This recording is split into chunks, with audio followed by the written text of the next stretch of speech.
I hope all of you have joined now. Next important topic we are going to discuss is trauma. What all are the changes inside our eyeball if there is any trauma? Trauma, as you know, we have divided into two broad categories: blunt trauma and penetrating trauma. Penetrating trauma we have discussed, where trauma because of this pen, sharp object, it was causing which pathology? Uveitis we have discussed. Example of pan uveitis.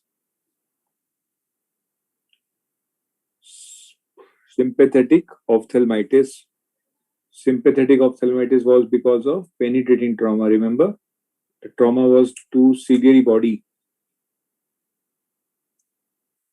So now we will take on trauma. Write down.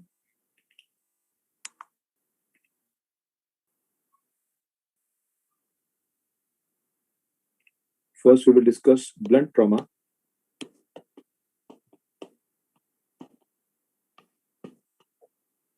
Blunt trauma. If they ask you what, write down, which is the most common manifestation. Most common manifestation in blunt trauma. Then answer is hyphema. What is hyphema? It is blood in anterior chamber. Okay, blood in anterior chamber.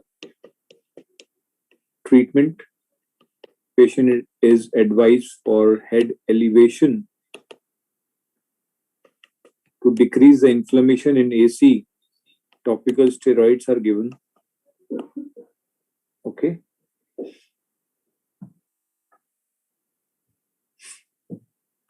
Talking about changes in pupil because of blunt trauma, what are the changes we see in pupil?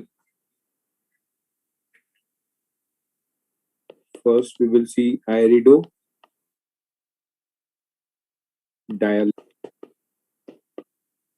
Iridodialysis, write down the definition. It is detachment of iris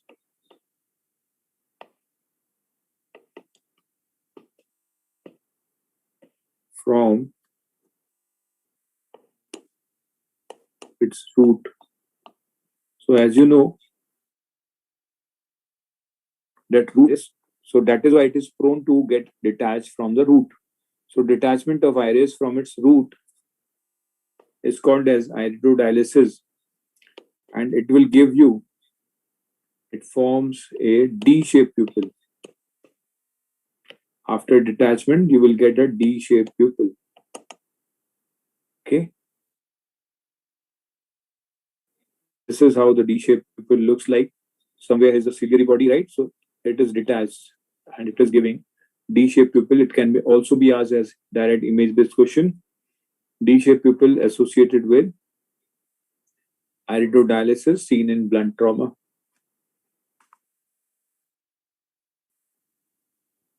Okay. Next finding in lens, what you see due to blunt trauma? Rosette-shaped cataract. Right. Rosette cataract is there because of blunt trauma. Then we have discussed ectopia lentis also, remember? Ectopia lentis. That can also be there because of blunt trauma. Ectopia lentis. Now, next important finding, try to understand the concept.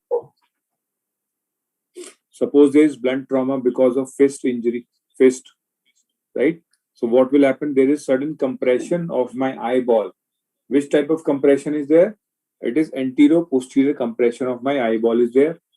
Because of sudden jerk due to blunt trauma, there is sudden compression of the anterior-posterior diameter of the eyeball. Then what will happen? Suppose this is my cornea, anterior chamber, this is my iris, right?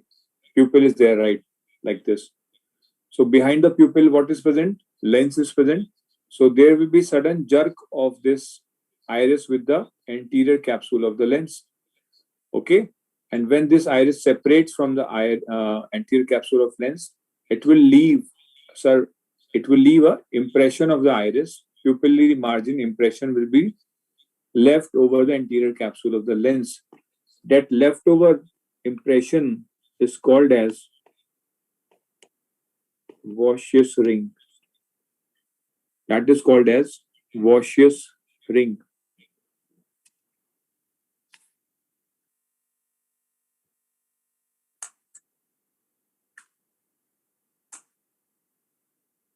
Okay.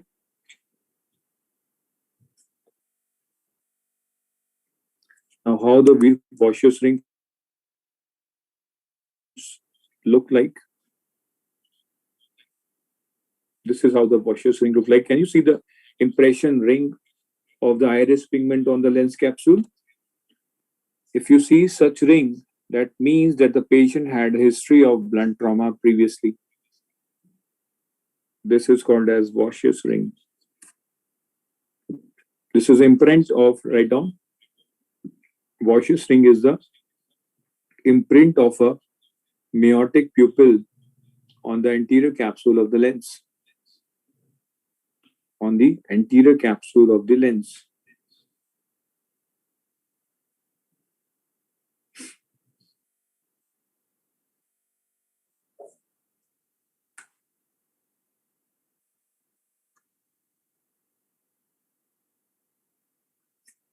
Now, next change, right now. Due to blunt trauma in posterior segment, right down what findings you will see because of blunt trauma. You can get vitreous hemorrhage,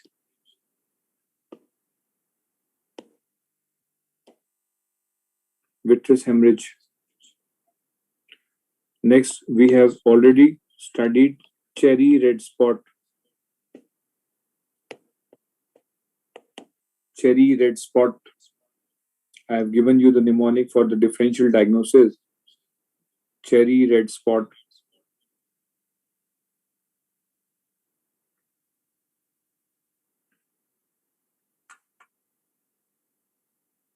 Okay.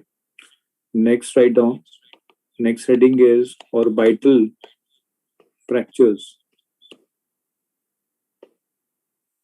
Orbital fractures, and the first one, important one, is blowout fracture. Blowout fracture.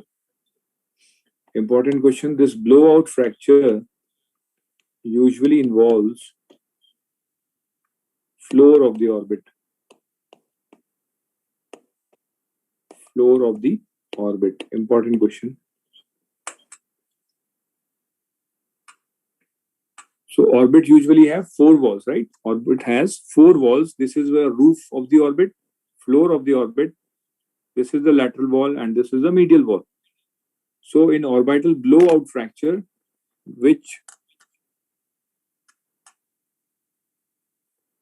wall of the orbit is involved? Floor of the orbit is most commonly involved.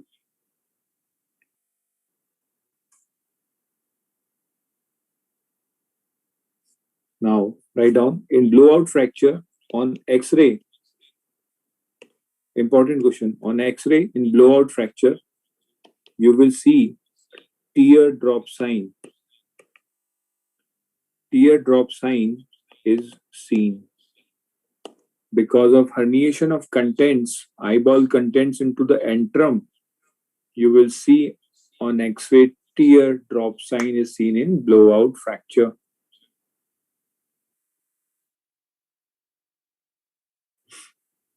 So this you have to remember.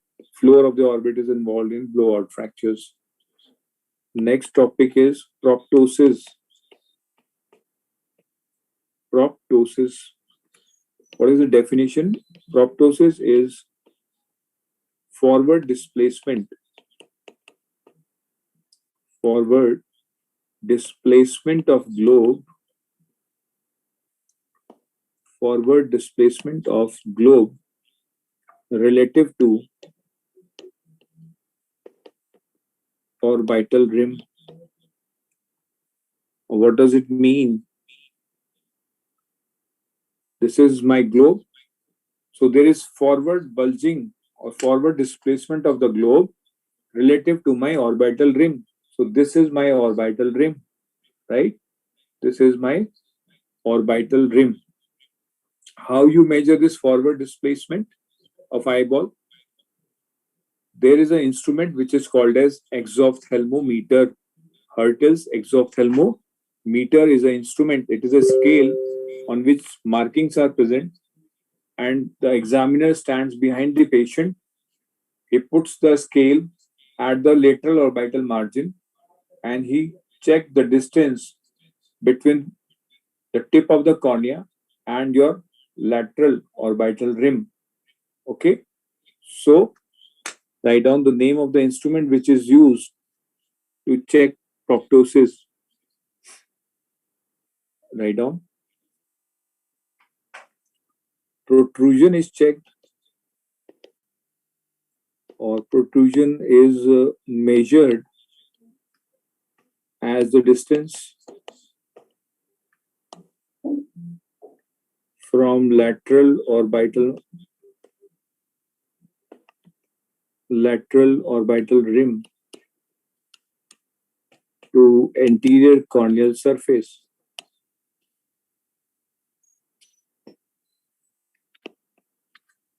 So normally this distance is 14 to 21 millimeters. If it is more than 21 millimeters, there is proptosis. It is measured by, name of the instrument is Hertel's exophthalmometer. Hertel's exophthalmometer. Write down. If they ask you most common cause of proptosis in adults, answer is thyroid associated ophthalmopathy.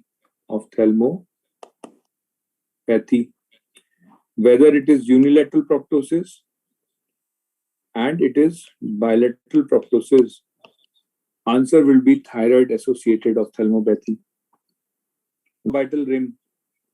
Can you palpate this orbital rim?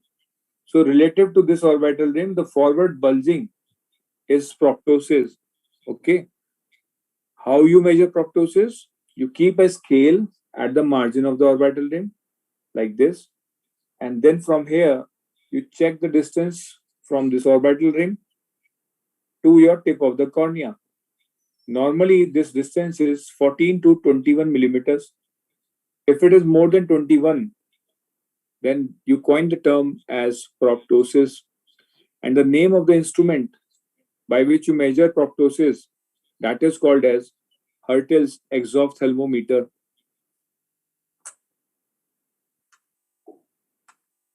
Most common cause of proptosis in adults is thyroid associated ophthalmopathy.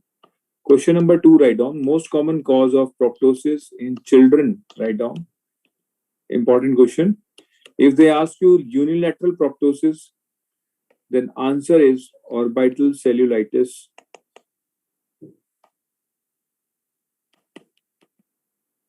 Orbital cellulitis. If they are asking you bilateral proptosis in children, answer will be neuroblastoma. Important question again.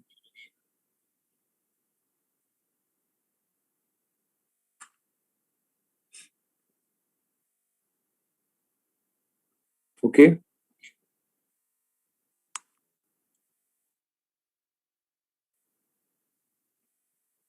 So there are many signs in thyroid associated ophthalmopathy, but you have to remember very few. Only 3 signs you have to remember. And the most common sign in thyroid associated ophthalmopathy is called as Dalrymple sign.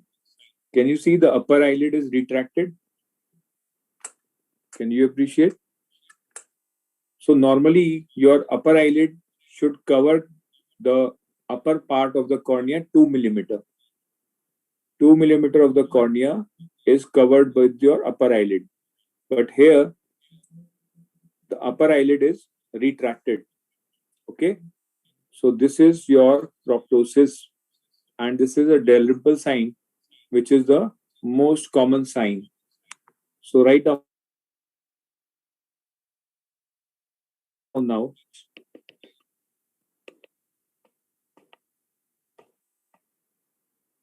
Eyelid signs. First sign is called as Kocher sign.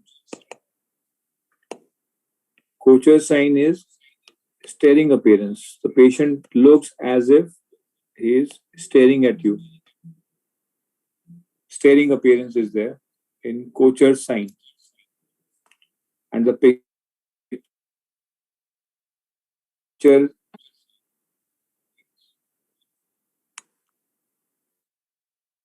second sign, write down after Kocher sign, Von Grief sign.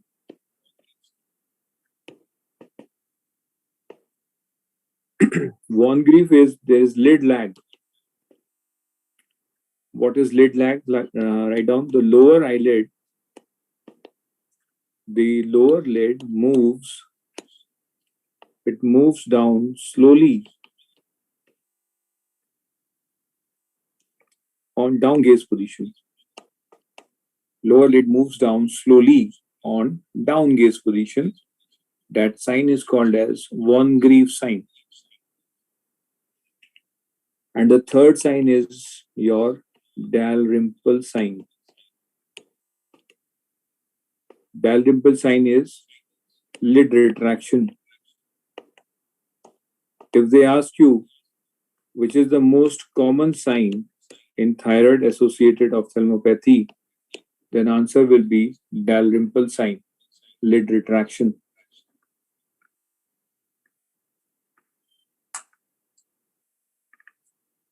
This is how the picture of Von Grief sign looks like.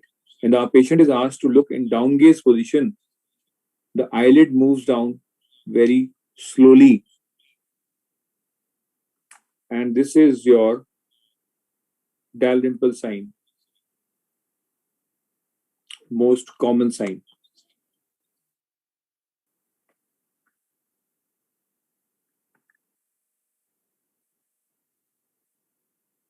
Okay. Now, if they ask you, write down important question. If they ask you which is the earliest movement affected of the eyeball, that will be your elevation. Important question. Earliest movement which is affected in thyroid associated ophthalmopathy is your elevation.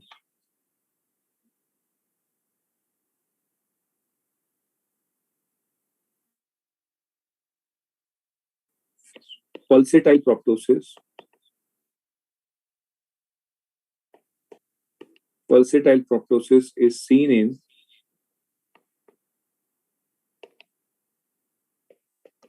carotid cavernous fistula.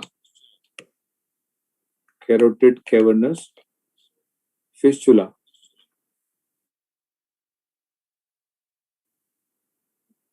And neurofibromatosis type 1. NF is neurofibromatosis. Neurofibromatosis type 1.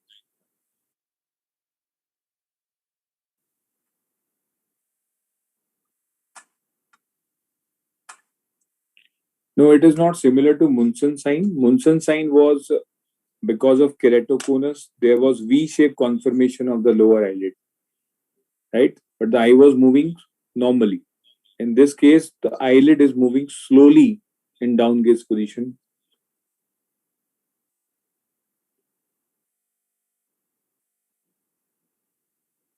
Okay. Done.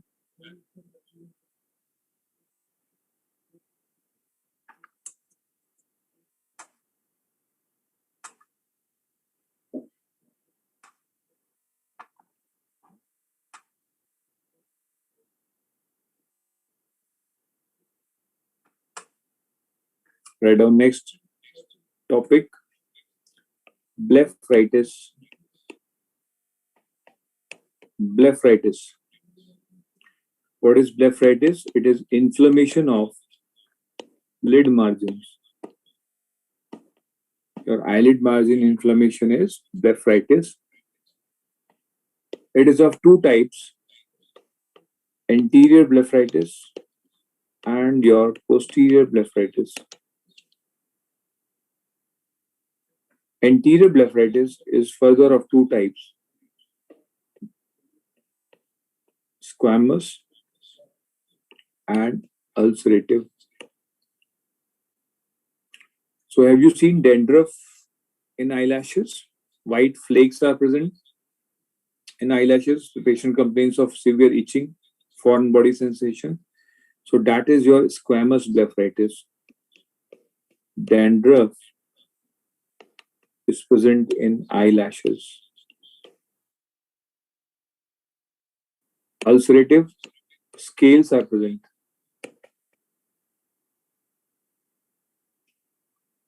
And if you remove these scales, ulcer occurs. In both of them, the treatment is antibiotics are given with steroid combination.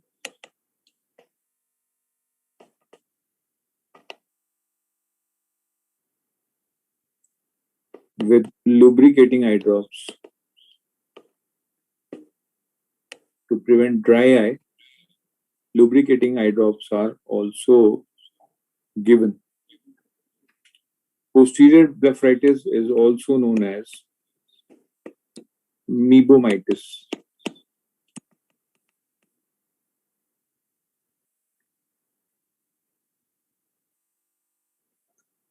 Yes, all the three eyelid signs are of thyroid-associated ophthalmopathy. There are 30-40 signs in thyroid-associated ophthalmopathy, but for your exam point of view, only 3 signs are important. And out of the 3, if you ask me, Dalrymple sign is most important one because it is the most common one.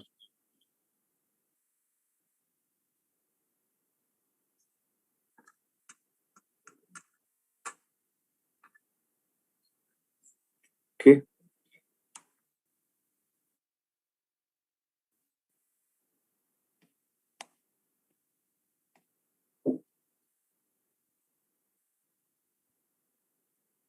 So Gaucher's ring and iridodialysis we have discussed.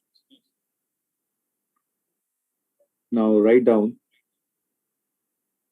We have already discussed this concept of esotropia. Can you see the eye? This eye is moving towards the nose, right? So that is your esotropia. Okay. Now write down. Next topic, write down. Strabismus. We'll discuss this image in detail. Write down strabismus, also called as squint.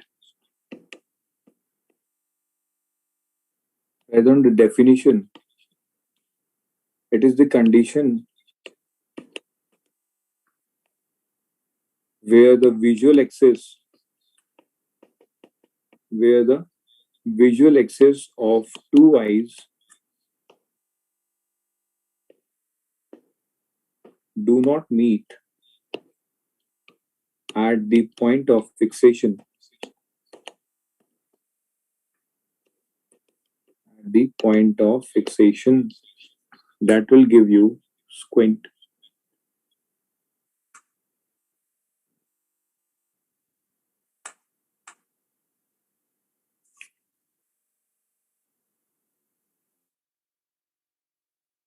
Right on the one is apparent deviation. Apparent deviation, also known as pseudostrabismus. Pseudo means false. So it looks like that eye has squint, but in actual, it doesn't have pseudostrabismus. So not important for your exam point of view. Does important is your true deviation. True deviation is further divided into two types. Heterophoria, also called as latent squint, and heterotropia. Tropia is the manifest squint.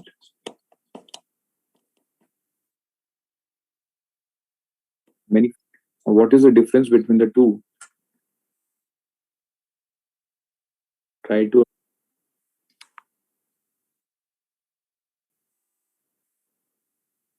Now, suppose my right eye is deviated towards my nose, and you can appreciate that my eye is going towards my nose. So that type of manifest squint. Manifest means that it is manifesting to you, right? You can see that my eye is going towards nose. So you can manifest. That manifest squint is called as tropia. It is called as tropias. It can be esotropia, it can be exotropia, and you can manifest. You can see that I have squint. Okay? So that type of squint is called as tropias. Like in this picture, you can appreciate in the first image that the left eye is going towards the nose. So left eye has esotropia. Whereas in second image, the left eye is going outward away from nose. So you can appreciate it is manifested that the eye is going outward. So it is exotropia. Understood? Right?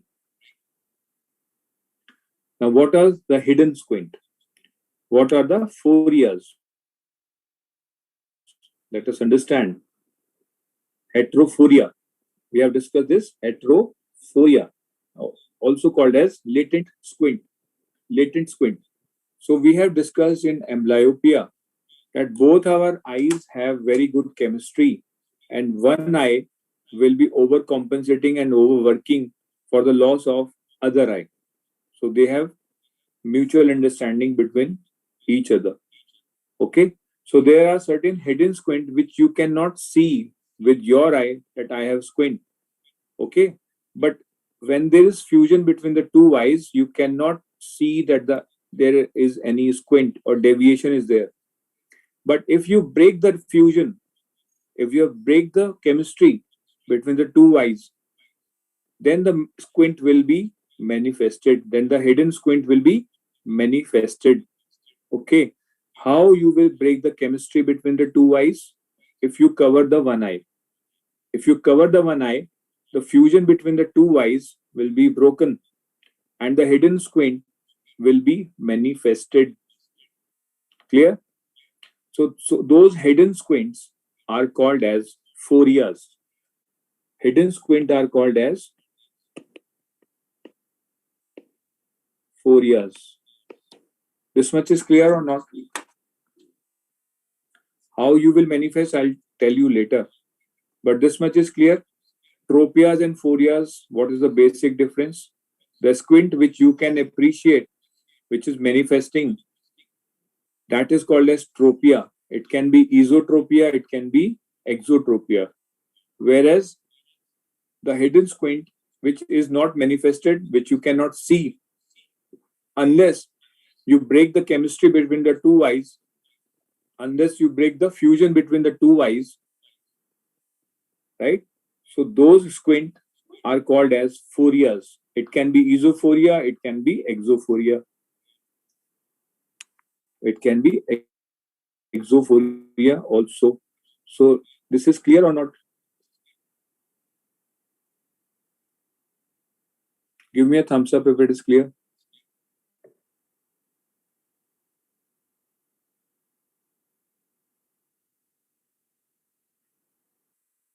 Am I audible?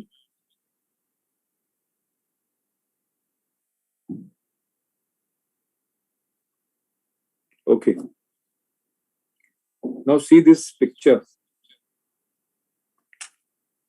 Okay. Now just focus on this picture.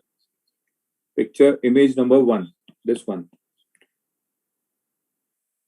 You cannot appreciate any squint, right? Both the eyes are looking straight. Clear? Both eyes are looking straight. There is no squint. Now, I want to check whether there is good chemistry between them or not. Whether there is any hidden squint. Hidden squint is there or not. So, in order to manifest hidden squint, I told you what will I have to do? I will have to break the fusion between the two eyes.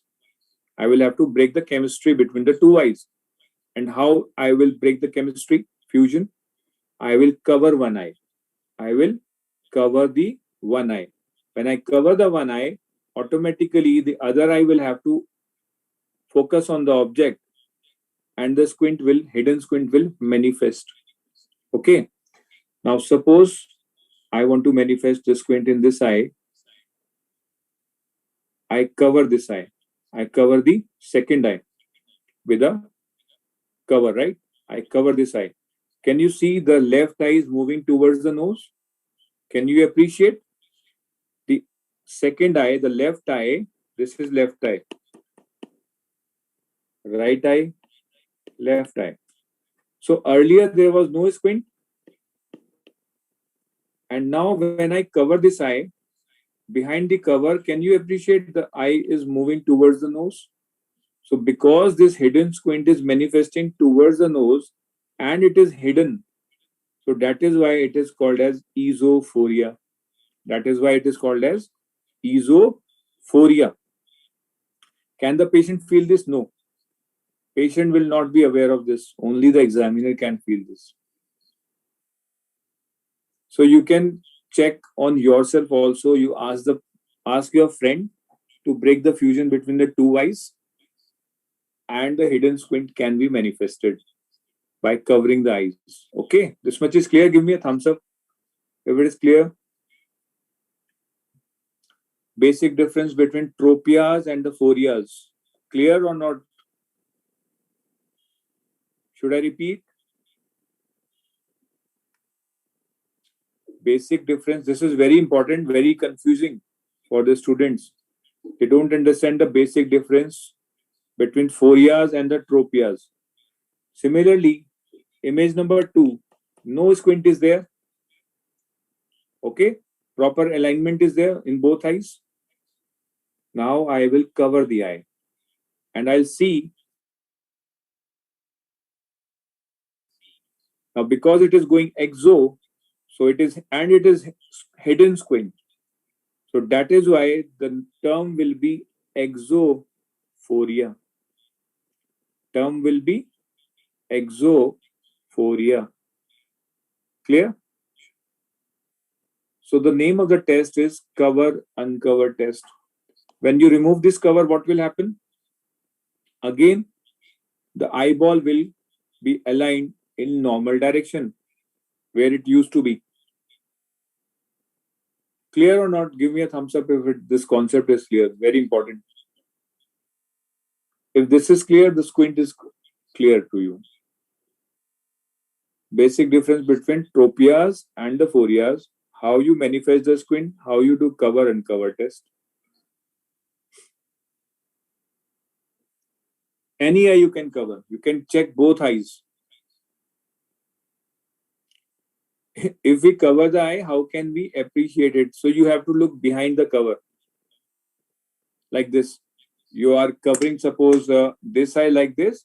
So the examiner will be seeing in behind this cover with the hand. So normally we are using our hand only on the OPD. And we are throwing torchlight on the center of this glabella.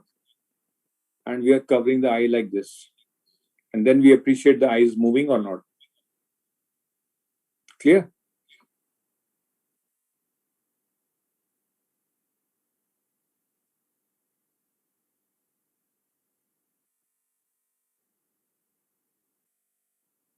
Tropia. Can you explain tropia, how it manifests if we cover normal eye? Yes, tropia means this image number 1. This patient image number 1, left eye is towards your nose, and you can appreciate without any cover and uncover test. So this is already manifested. So that manifested squint is called as tropia. If the eye is moving towards the nose, it is esotropia. If the eye is going outward away from nose, it is exotropia. So it is very easy because it is manifested. There is no need for doing cover and cover test. Problem lies with phorias, where the patient is looking normal in OPD. There is no squint. But when you cover each eye, any eye, you check the movement, and after covering, the eye moves towards the nose. That hidden squint is called as phorias. Okay.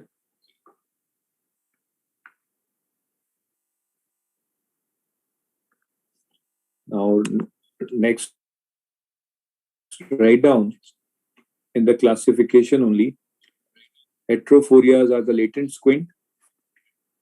Write down the definition of heterophoria.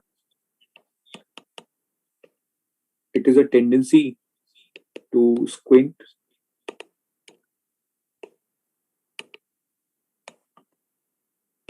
which is kept latent by fusion. So I will pass all the images to you, and the handwritten notes which I have written in 3 days, the PDF will be forwarded to you. And apart from these, I'll also pass on important one-liners from each chapter to you. Okay? So these will be shared to you tomorrow. So heterophoria is the tendency to squint which is kept latent by fusion. And what is heterotopia? Write down. The visual axis misalignment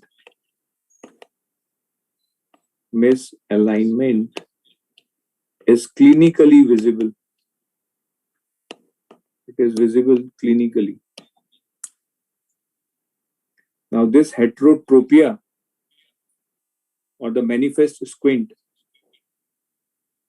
is further divided into 2 classes. First is comitant squint.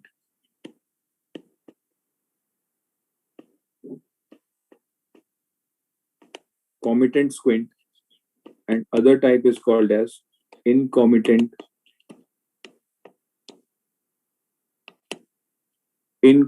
squint. Incomitant squint. If the degree of deviation, if we check the degree of deviation, if it is constant between 2 eyes, BW is between 2 eyes. If the degree of deviation is constant between 2 eyes in all directions of gaze, then that is called as comitant squint.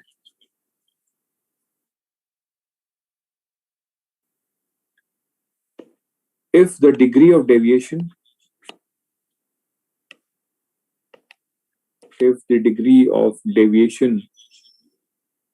varies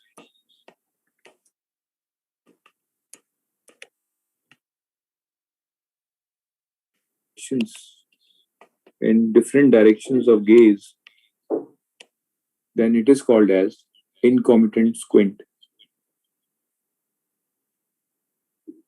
So gaze means if you divide the gaze like this,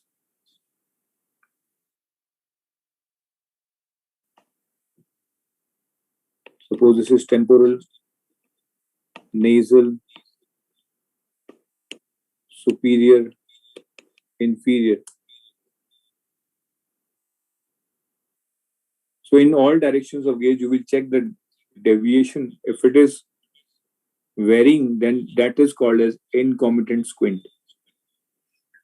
Now, important point here muscles of eyeball. I will give you handwritten note about the muscles, extraocular muscles, origin and anatomy separately tomorrow. So, but now here you must know that how many muscles are there in eyeball. Talking about extraocular muscles, how many extraocular muscles are there? Any idea?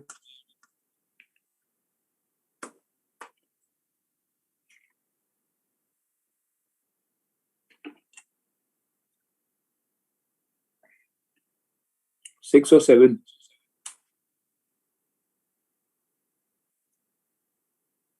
So most of the students write six. But there are seven extraocular muscles. Seven extraocular muscles, write down. Four recti are there. Two obliques are there. And one is LPS, levator palpebrae superioris. Levator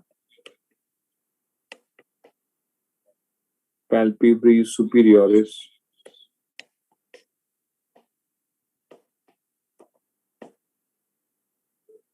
Now, how many intraocular muscles are there? Intraocular muscles. Any idea? How many intraocular muscles we have studied?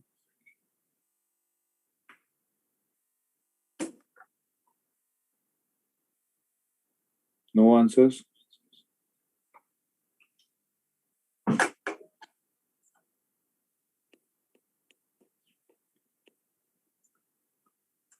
Three.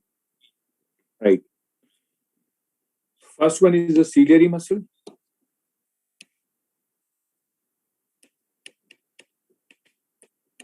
Sphincter pupillae muscle and dilator pupillae muscle. Sphincter pupillae muscle and dilator pupillae muscle. Okay. Right. Now next write down movements of eye. Movements of eye. What are? Write down ductions. Write down what are ductions. These ductions are monoocular movements. They are monoocular movements. Example, abduction, abduction and adduction, abduction and adduction, right? So these are ductions. Ductions, remember, they are monoocular movements. How these movements are occurring? Monoocular means only single eye movements are there. Abduction means ab has this B. Ab is B, it contains B, right? So B for Bahar. If the patient is looking exo, outside, if I'm moving my eyeball outside like this, it is called as abduction. If I'm moving my eye like this is abduction. If I'm moving the eye towards my nose like this is called as adduction. Okay. So these are movements occurring in one eye. That is why they are called as monoocular movements, abduction. Okay. Suppose I'm moving my eyeball like this superiorly. That is called as elevation. If I'm looking downward, that is called as depression. Again, monoocular movement, right?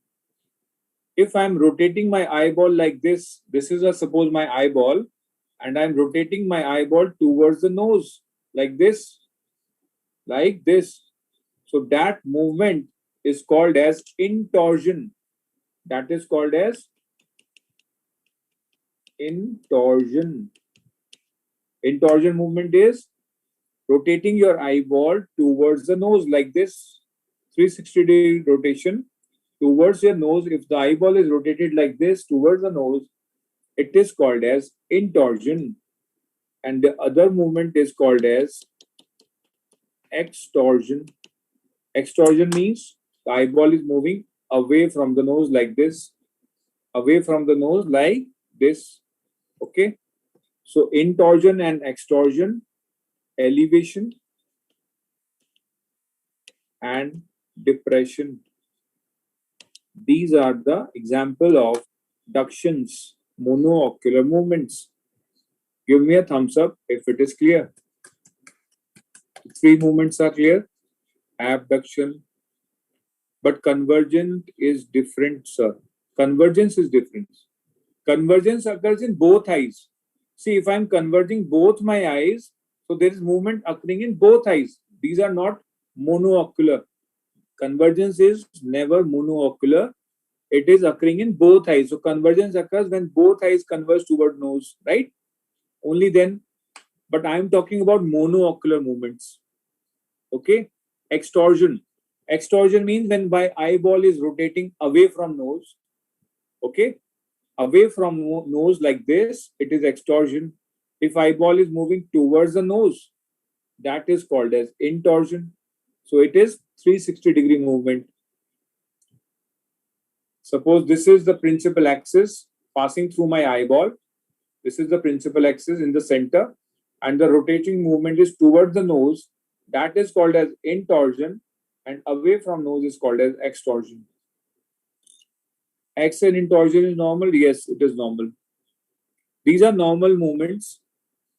Okay, I can move, like the movement of the eyeball can be in any axis. So intorsion, extorsion, abduction, adduction. The one which you ask convergence, convergence is occurring in both the eyes. So that is not duction example, because ductions are monoocular movements. Convergence we will discuss right now. Okay. So let us move now again to other movements. After ductions, we will discuss vergences. Vergences. These vergences, write down, they are binocular movements.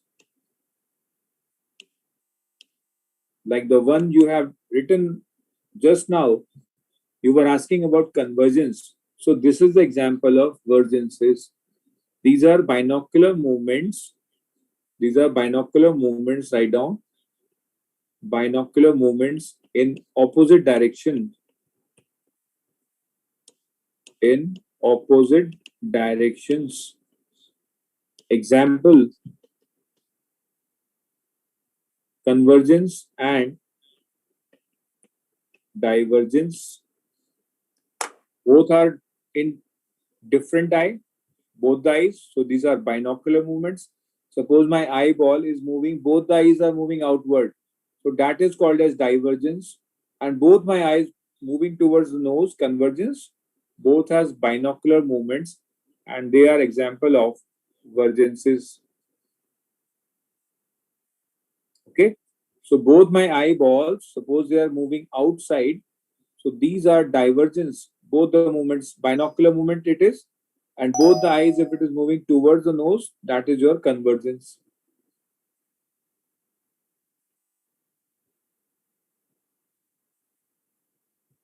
Yes, normal. Intorsion, extorsion. Okay. So these are the example of vergences and ductions. Clear?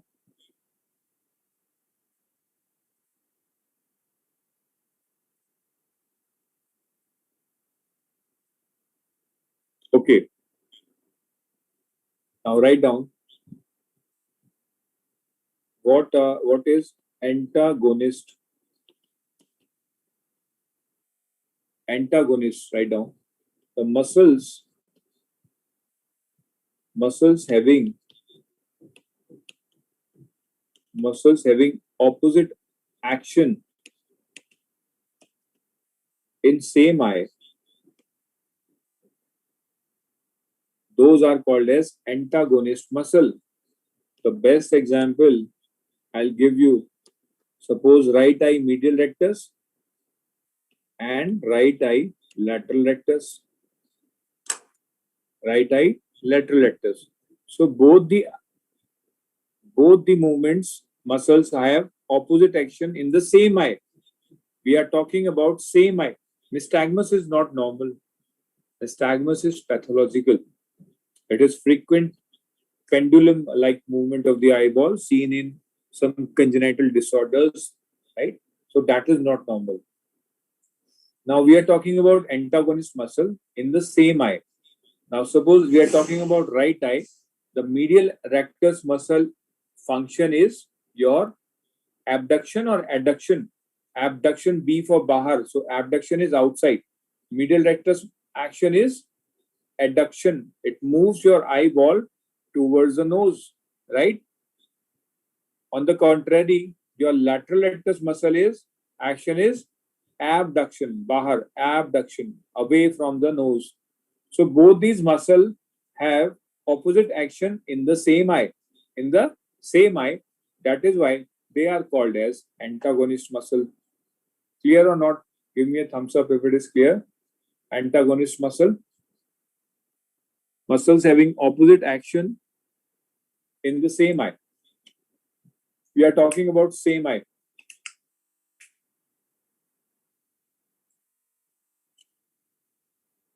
Antagonist is not clear. Antagonist.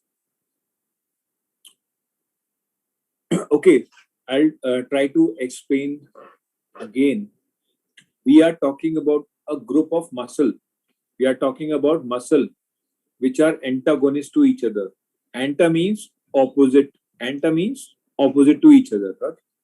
So these antagonist muscles are acting in one eye only. We are talking about one eye, not the both eyes. We are talking about uniocular movements. So my lateral rectus function is abduction. Abduction was away from nose. My lateral rectus will move my eyeball outside. So that is called as abduction. Whereas my medial rectus muscle is present here, this medial rectus muscle function is adduction. It will move my eyeball towards the nose like this. That is called, this movement is called as adduction, right? So both the muscles, medial rectus, lateral rectus, both the muscles have opposite action in the same eye. So that is why they are antagonists to each other. That is why they are antagonists to each other. Clear or not? Clear? Should I repeat? Should I repeat again? I have no problem. If it is not clear, I'll repeat again. Okay. So next set of muscle we will discuss. Write down.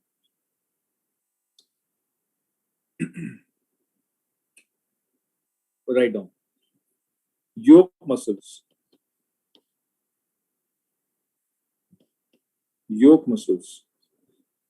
So what are yoke muscles? Write down. It is a pair of muscle. So just focus on the word. It is a pair. It is a pair of muscle, one in each eye. One in each eye, which help to perform version movements, which help to perform version movements. That is, it help to perform or it help to move eyes in same direction. In same direction.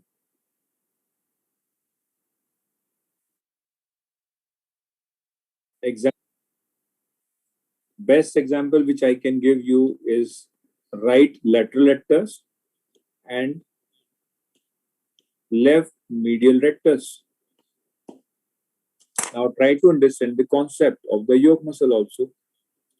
So we are talking about yoke muscles. So first thing which you should keep in mind in yoke muscle is that we are talking about both the eyes. We are talking about a pair of muscles.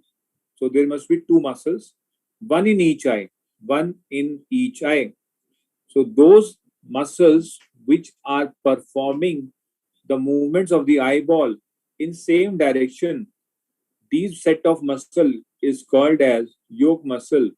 For example, right eye lateral rectus. What is the function of right eye lateral rectus? It will move my eye outward away from nose. That movement is called as abduction. B for bahar. So it will perform abduction. Now when my eye is moved outside, so lateral rectus is playing role in my right eye, whereas my left eye medial rectus is also moving this side towards this side, right?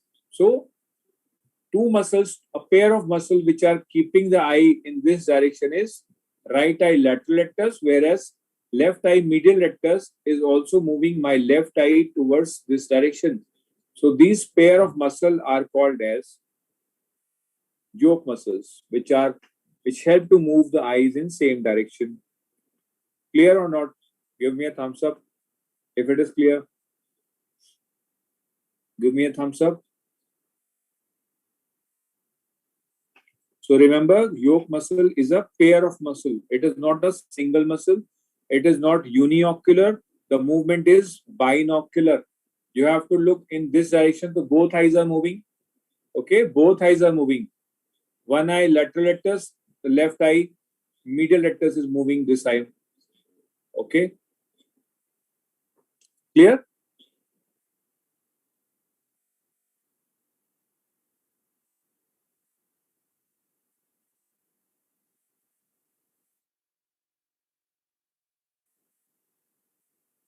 Clear?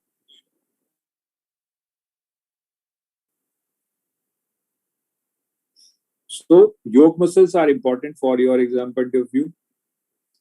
These are group of muscles. Remember, they are pair of muscle. Okay, pair of muscle. Now write down next important topic: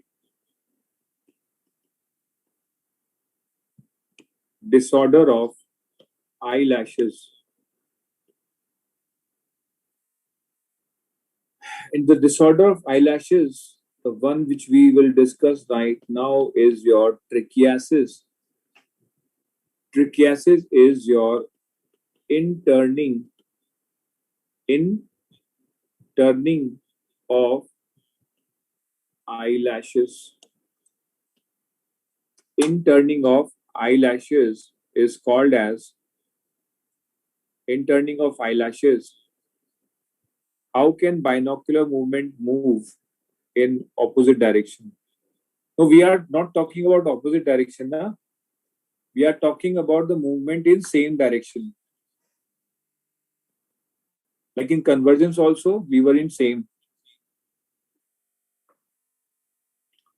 Yoke muscle, same direction. Whereas in convergence, both the eyes are moving in opposite direction. Convergence is an example of binocular movement moving in opposite direction.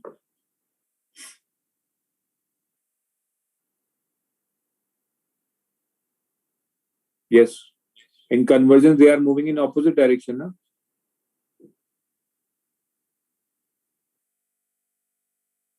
So trichiasis, we have already discussed trichiasis.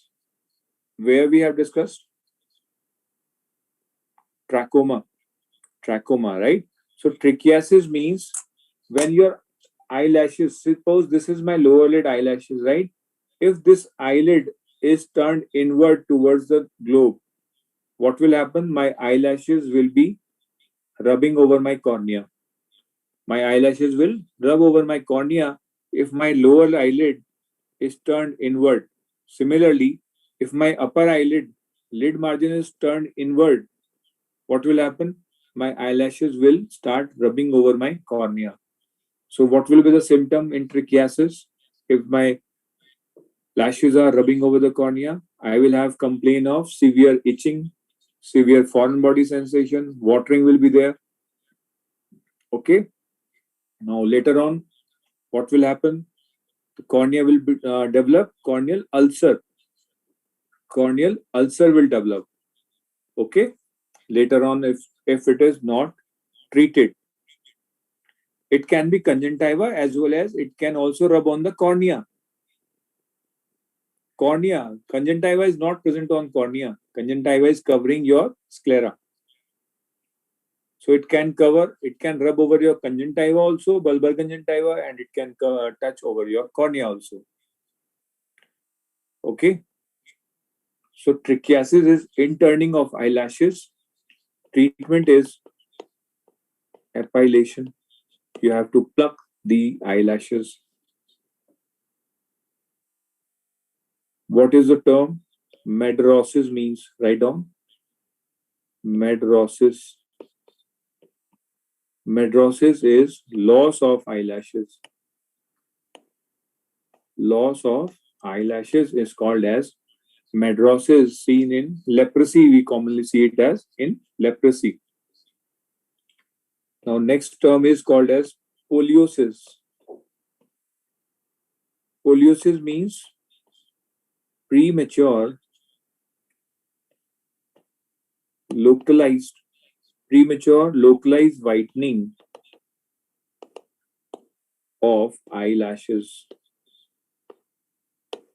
If there is premature localized whitening of the eyelashes, not all the eyelashes are white, but certain sector or localized whitening of eyelashes is called as poliosis.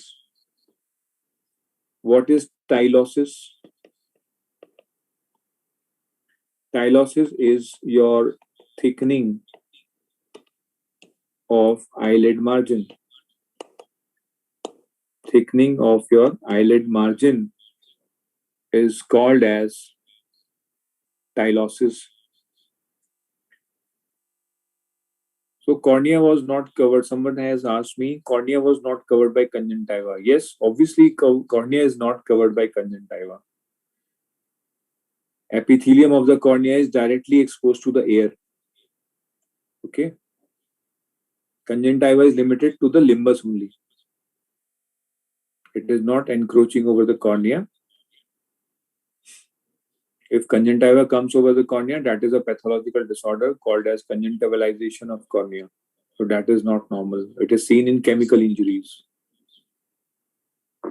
So tylosis is called as thickening of eyelid margin. Next important term is lag of thalamus. Lag of thalamus. Lag means something is lagging. I'll write down definition. It is the inability to voluntarily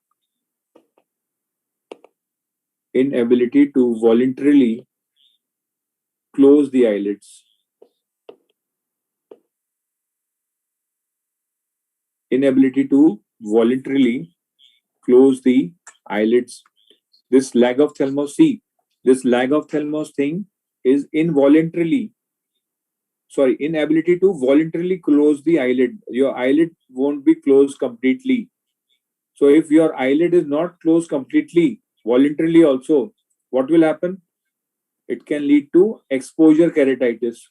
Air will infect. Okay. So in which condition it is seen? It is seen in facial nerve palsy. It is seen in facial nerve palsy, and the term is lag of thalamus. Inability to voluntarily close the eyelids is called as lag of thalamus. Clear? Next, write down what is ankyloblepharon. Ankyloblepharon means adhesion. It is the adhesion between BW is between margins of upper and lower eyelid. Upper and lower eyelid margins. So if my upper and lower eyelid margins get stuck due to any reason, and the most common one is chemical injury, that adhesion between upper and lower eyelid margin is called as ankyloblephron, seen in chemical injuries. Okay. Should I repeat any one of this? Clear? Leg of thalamus, ankyloblephron. Should I repeat? Trichiasis. Trichiasis is very common, very common in old age also. Due to laxity of the lid, what happens? There is in-turning of the eyelid margin. This is eyelid margin. There is in-turning of the eyelid margin. So whenever there is in-turning of the eyelid margin, your eyelashes will turn inside the eye and they will rub over your conjunctiva and the cornea. And that will cause you foreign body sensation and watering. So it can occur in upper eyelid also, and it can occur in lower eyelid also. The lower lid can also turn inside the eye. That is pathological. Okay, this is not normal. Treatment is epilation. There is a forceps. We can pluck the hair, and if the patient wants permanent treatment, then we can go for cryotherapy. Cautery is done. Cauterization can be done. With the help of cautery, we will burn the hair follicle. Okay. Because with epilation, the problem is every month the eyelashes will grow back. So patient will come to you every month in 15-20 days. So if you want a permanent solution, you can do cautery. You can burn the hair follicle. Clear?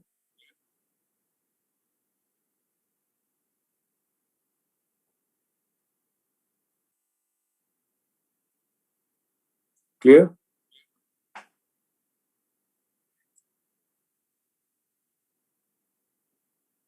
Ankyloblephron is clear.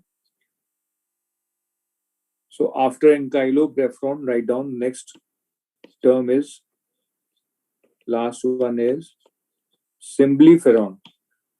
Symblyferon. So this is symblyferon is, write down, it is adhesion.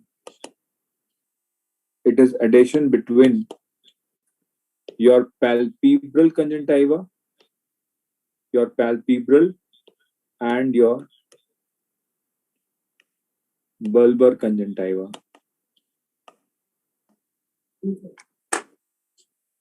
Now try to understand how there is adhesion. I told you the part of the sclera which you are seeing, this is covered with which conjunctiva? Bulbar conjunctiva. Okay. And when you invert your eyelids like this and like this, that conjunctiva is your palpebral conjunctiva. Okay. Now there are certain injuries like chemical injuries in which, because of fall of chemical, there is adhesion between your palpebral conjunctiva with your bulbar conjunctiva. That adhesion is called as symblyferon. Clear? That adhesion is called as symblyferon. Ankyloblephron, symblyferon.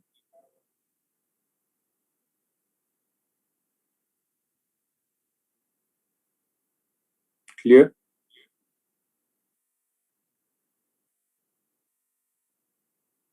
Any doubt?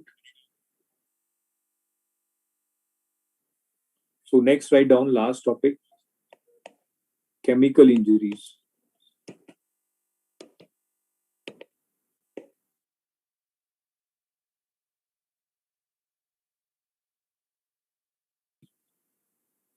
So chemical injuries are broadly divided into alkali injuries and your acids and alkali. Now you will tell me ankyloblephron, right?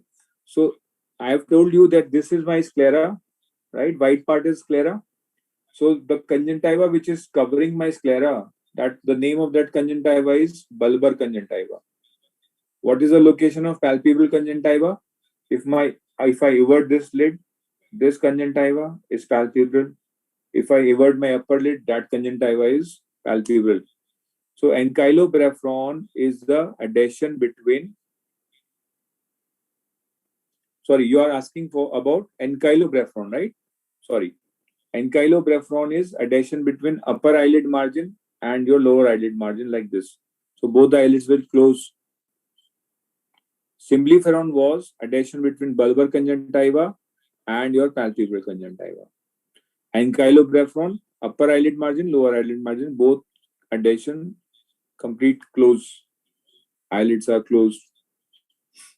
Here. Now there's a question for you. According to you, suppose a patient has injury, chemical injury. So according to you, which chemical will be more harmful for eyes? Alkali or acids? Alkali injury will be more acid or acidic injury? Sure? Alkali, sure? Acid, yes. Someone is saying acid also.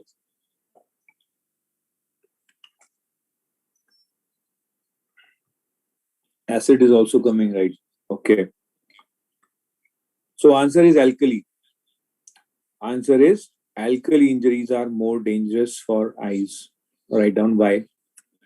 The example of alkali injury, write down. Example is lime injuries, ammonia, sodium hydroxide. These are alkalis. Acid, hydrochloric acid, HCl, and sulfuric acid, H2SO4. These alkali, they act by, this is important line, they act by saponification. They act by saponification of fatty acids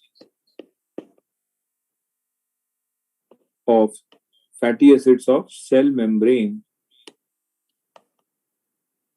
causing necrosis. So they causes necrosis by saponification of fatty acids. That is why they penetrate deeper. Important question. Saponification is important. So that is why alkali penetrate deeper, whereas acidic injuries, write down, they act by precipitating the proteins and causing coagulation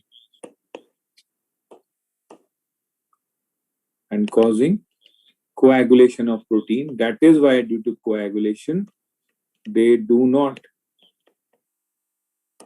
penetrate deep.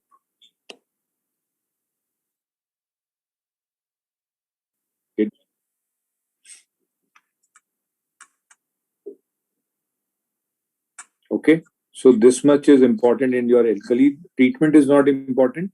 So I tell you, basic treatment, antibiotics and lubricating eye drops are given. If the injury is very severe and it is penetrated deep, then grafting, conjunctival grafting, amniotic membrane grafting is also done, but that is not important for your exam point of view. In injuries, only two things are important. One thing is that remember alkali penetrate deeper, and why? Because of saponification of fatty acids, they causes necrosis. Whereas acids, they act by precipitating the proteins and they cause coagulation. That is why they do not penetrate deep. Okay. So thank you so much. This is all about. I'll send you some one-liners, and please try to revise all of these because these are ophthalmology is very volatile subject. If you do not revise these notes in 3 or 4, 5 days, then everything will be vanished. Okay.